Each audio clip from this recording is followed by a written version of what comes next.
All right, guys, we got a 2012 Honda CRV. This is a 2-liter K20 engine.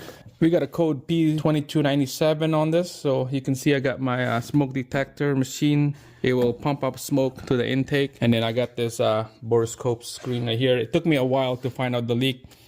The Honda dealer changed this already because he was probably leaking the old one. Now, a week later, there's a leak again. I got this smoke detector hose right here going to the hose. There's my smoke detector, and this is the vacuum hose right there underneath the intake manifold, and then the end of that hose is right there on the screen. If I turn on the machine, first thing you see is the smoke coming out of that crack.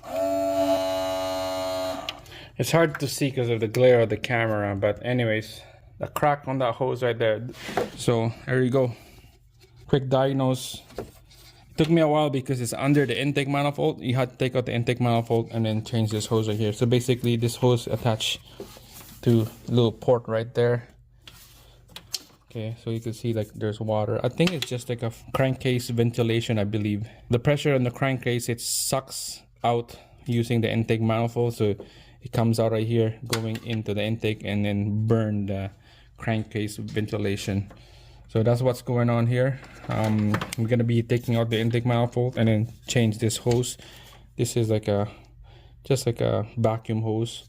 I believe you had to buy that from the Honda. So that's it, quick diagnose. You need all this equipment to get that thing, find out the problem, because if you don't, with the mirror and a light, it's hard to see because it's underneath the intake.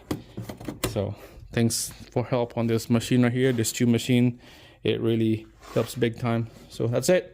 That's how you diagnose this P2279, and give me a thumbs up. See you guys in the next one.